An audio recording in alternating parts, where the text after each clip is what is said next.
奔驰、宝马、奥迪，谁的质量最好，谁的质量最差？我整理了奔驰2到20万公里所有的通病，一次性跟大家讲个透。如果你想买奔驰或者疑似奔驰车主，希望你认真的把它看完，并且分享给你身边开奔驰的朋友。看完以后，什么样的老师傅都忽悠不到你。第一个问题就是我手上拿的这个火花塞了。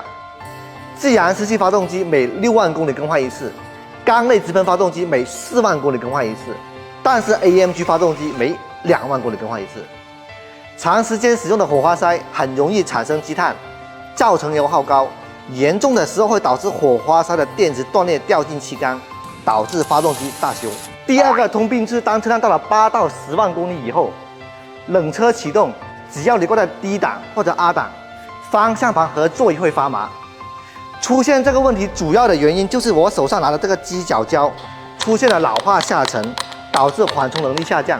也别和我杠说可以用这些小猫牌的，这些质量和原厂的差一大截。你只要换上原厂的机角胶，你的车一定能恢复到新车般的战斗状态。第三个问题就是车辆到了10万公里以后，发动机的前端盖就会漏油，漏下来这些机油就会滴落到发动机皮带轮或者底盘上面，严重的话会导致发动机会冒烟。我们只需要重新密封前端盖以及更换上电磁阀胶圈，就可以一次性解决这个漏油的问题。干货有点多，你要是还没滑手，麻烦帮我点个免费的赞。我们继续往下说。最后一点，冷车启动，发动机哗啦哗啦响，伴随着点火延迟。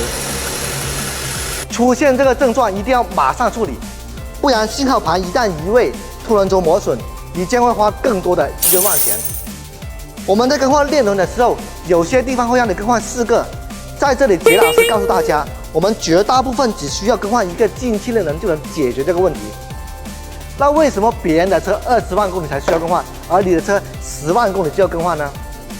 杰老师也顺便提醒一下大家，想要链轮用得久，上车之前请把你的紧急给关掉。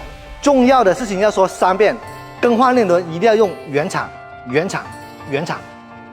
奔驰20万公里以内就这几个通病了，至于宝马、奥迪我就不太了解了，有知道的朋友帮忙补充一下，谢谢。